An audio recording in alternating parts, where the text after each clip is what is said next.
산부인과 의사 황희라입니다. 오늘은 조기 폐경이라는 거에 대해서 말씀을 드리려고 해요. 우리가 폐경에 대해서는 잘 알고 계시죠. 호르몬이 다 떨어지고 생리를 안 하게 되는 그런 시점을 이제 폐경이라고 얘기를 해요.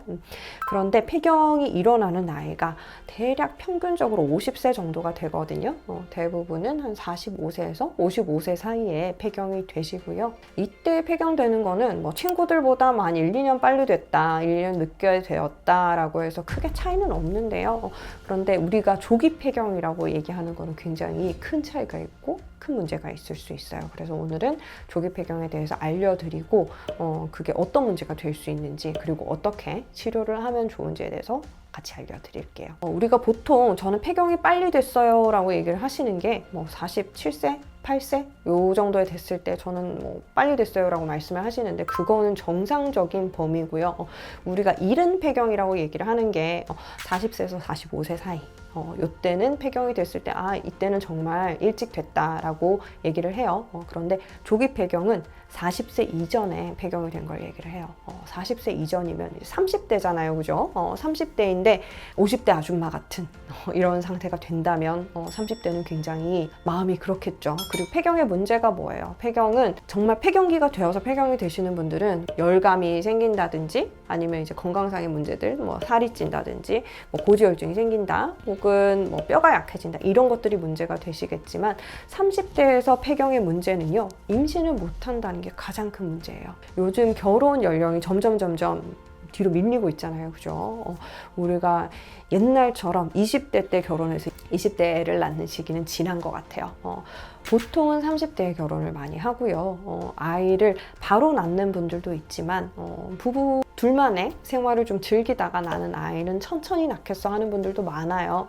지금 이제 산부인과에 있어 보니까 30대 초산인 분들이 대부분이고요. 20대 임신해서 오면 약간 빨리 했네, 결혼을 되게 일찍 했나 보다, 이렇게 생각하게 되고요. 40대 이상에서 40세 이상의 초산도 정말 많아요. 그때 이제 첫 임신이 돼서 첫 아이를 가지는 경우가, 예전에는 뭐 35세 이상이면 노산이야 이렇게 얘기를 했는데, 지금은 35세 이상이 대부분이기 때문에 그런 분들한테 노산입니다 얘기하면 굉장히 기분 나빠요. 그렇게 얘기하면 안 돼요. 저도 노산이었거든요, 그렇게 따지면. 그래서 좋아하지 않습니다. 그런 상황에서 만약에 내가 35세가 됐어. 그래서 이제 35세 결혼을 하고 36세, 7세쯤 이제 아이를 한번 낳아볼까? 라고 생각했는데 조기 폐경이 돼요. 그러면 이제 그게 문제가 큰 거죠. 나는 아이를 낳을 생각으로 결혼을 했잖아요.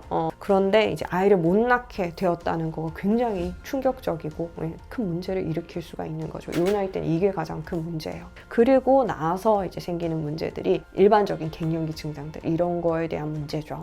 그래서 우리가 이런 조기 폐경에 대해서 걱정을 하신 분들은 대비를 하는 게, 내가 아이를 늦게 낳고 싶다, 혹은 결혼을 늦게 하고 싶다 했을 때 요즘은 난자 냉동을 많이 시키죠.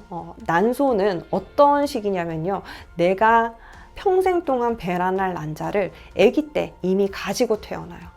이게 이미 분화된 상태는 아니지. 그런데 굉장히 씨앗 같은 것들을 가지고 태어난다고 생각하면 돼요. 그래서 이 씨앗 같은 것들 중에서 어떤 것들은 일부가 싹이 터서 자라서 배란이 되는 거고요.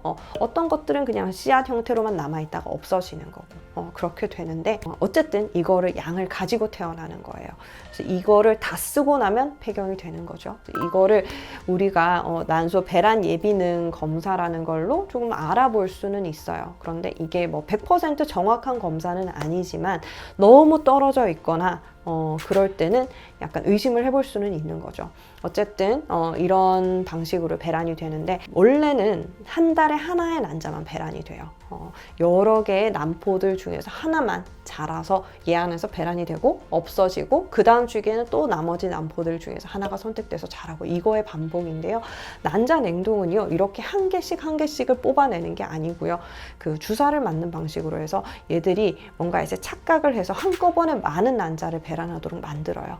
그래서 배란하려고 준비가 돼 있는 이런 난포들이 있겠죠. 그럴 때 들어가서 얘들을 쫙 확인을 하고 하나하나씩 뽑아내는 거예요. 배란이 되기 전에. 뽑아내서 얘들을 냉동시켜서 가지고 있는 거죠. 냉동을 하는데도 뭐 시술 자체도 돈이 들고요. 냉동한 거를 보관하는데도 돈이 들더라고요. 그런 식으로 이제 보관을 해놓을 수 있는데, 이게 내가 결혼을 되게 늦게 하고 싶은데 혹은 아직 결혼할 상대가 없는데 조기 폐경이 걱정된다든지, 아니면 아이를 너무 갖고 싶은데 상대가 없을 때 이럴 때 좀 선택할 수 있는 방법이죠. 그런 식으로 좀 대비를 할 수는 있을 것 같고요. 상대가 있다고 했을 때는 난자만 얼리는 것보다는 수정란을 얼리는 게 더 효율적인 방법이기는 해요. 근데 상대가 있는데 굳이 이런 방법을 고생을 해가면서 사용을 할 필요는 없기 때문에 그런 방식으로는 크게 사용하지 않는 것 같고요. 임신이 잘 되지 않는다든지 이럴 때 시험관을 더 많이 하시게 되는 것 같아요.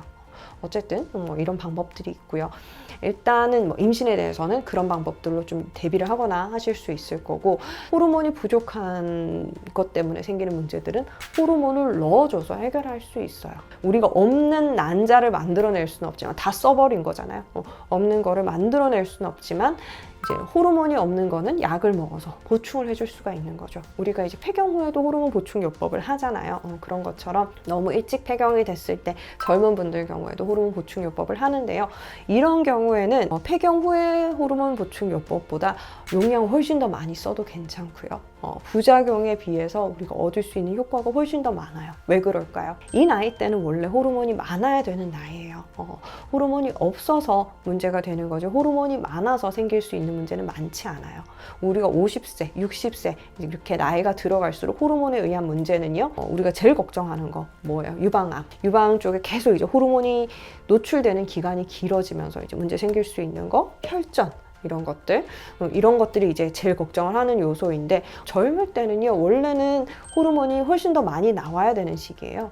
그런데 이게 호르몬의 노출 기간이 길어지는 게 아니고 남들보다 너무 짧은 거가 지금 문제인 상태잖아요, 그죠? 조금 더 넣어준다고 해서 정상적으로 50세에 폐경되는 분들보다 리스크가 더 올라가지 않아요. 그래서 넣어주는 게 이제 문제가 되지 않고요. 그리고 혈전 같은 경우도 내가 60대, 70대일 것 같으면 걱정을 해야 되죠. 왜냐하면 나이상으로도 이거는 위험도가 높은 시기이기 때문에 행동하는 것도 훨씬 줄어들고 그렇잖아요.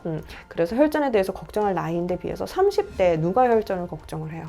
그죠? 그래서 이럴 때에는 오히려 호르몬이 적어지는 게 문제지 충분히 공급해 주는 거는 문제가 되지 않아요. 우리가 이제 부작용을 걱정하는 것보다 부작용은 나이가 들었을 때, 호르몬 노출 기간이 너무 길어졌을 때, 이럴 때 문제가 되는 거지, 나이가 젊으신 분들, 그리고 호르몬 노출 기간이 오히려 너무 짧아서 문제인 분들은 더 넣어준다고 문제될 게 없어요. 그래서 무조건 더 치료를 하는 게 좋으신 거고요. 그리고 일반적으로 폐경 후 호르몬 치료보다는 더 높은 용량의 호르몬을 더 주기도 해요. 왜냐하면 이 나이 때는 호르몬이 한창 많이 분비가 될 나이잖아요. 남들은 이만큼이 나오고 있어요. 그런데 일반적으로 이제 50세 이후에 폐경 후 호르몬 보충요법 요만큼을 주는 거란 말이에요. 이걸로 내 나이 때 이만큼을 따라가기는 힘든 거예요. 그래서 조금 더 용량을 주는 거, 위험도 없이 쓸 수 있는 거고요. 일찍 폐경이 되셨을 때 문제는 임신 못하는 것도 문제지만 뼈가 그때부터 약해지기 시작해요. 그 뼈에 대해서 굉장히 좋은 효과를 가지거든요. 그런데 그게 나오지 않게 되면 남들보다 훨씬 일찍 골다공증이 올 수 있고요. 골절의 위험성이 올라갈 수가 있어요. 그런 것 때문에 호르몬 보충을 하셔야 되는 거고요. 이때부터 해서 여기저기 아플 수도 있겠죠. 열감이 들 수도 있겠죠. 땀도 많이 나고 이런 식으로 내 나이 때 친구들은 겪지 않을 이런 경험들을 하게 된단 말이에요. 그래서 이 나이 때 정말 이제 폐경이 되신다 했을 때는 저는 호르몬 치료를 정말 적극적으로 권유를 드리고요. 골다공증이나 이때 생길 수 있는 문제점들, 심장 질환이랑 갑자기 생길 수 있는 고혈압이나 이런 거에 대해서 충분히 대비를 해야 된다고 생각을 해요. 그래서 좀 적극적으로 치료를 권유하기도 하고, 사실 이 나이 때 폐경이 되면 굉장히 당황스럽거든요. 한 번도 생각해보지 못한 일이고 내 주변에서 겪을 수 없는 일이잖아요. 그리고 남들에 비해서 굉장히 빨리 늙었다라는 느낌도 들고, 왜 나한테만 이런 일이 일어나지? 이런 식으로 좀 우울감이 드시기도 해요. 그런데 어쨌든 이거는 내가 임신만 하지 않아도 된다 한다면, 정말 아기 둘 있고 잘 키우고 있다 하신다면 호르몬만 보충해주면 많은 부분이 해결돼요. 그렇기 때문에 너무 걱정하지 않으셔도 되고요. 일반적으로 이제 호르몬을 보충해주는 거는 남들이 폐경될 나이까지는 해요. 그러니까 뭐 내가 35세 폐경이 됐다. 그러면 한 15년 정도 약을 먹어서 50세 될 때까지 약을 드시는 거 권유를 하고요. 그렇게까지 길게 먹고 싶지는 않아요 하시더라도 보충을 해주는 게 유리한 면이 많기 때문에 저는 하자고 좀 강력하게 설득을 하는 편이고요. 내가 좀 일찍 끊고 싶어요 하셨을 때는 그래도 45세 정도까지는 좀 먹자고 말씀을 드리고 있어요. 그래서 오늘은 조기 폐경에 대한 이야기를 좀 드렸고요. 조기 폐경에 대해서 좀 대비하는 방법, 난자냉동 말씀드렸죠. 그리고 정말 폐경이 왔을 때 내가 할 수 있는 방법, 호르몬을 드실 수 있으면 많은 것들이 해결이 돼요. 그런데 문제는 이런 분들이 유방암이 있었다 이러면 좀 치료가 힘들어지는 부분이 있죠. 그래서 그거는 너무 안타까운 상황이기는 하지만 예외적인 상황이기 때문에 일반적으로는 괜찮으실 것 같아요. 그래서 오늘은 이런 부분에 대해서 뭐 흔한 거는 아니지만 걱정하시는 분들이 있어서 좀 설명을 드렸어요. 오늘도 유익하셨길 바래요. 다음 시간에 또 뵐게요. 바이바이.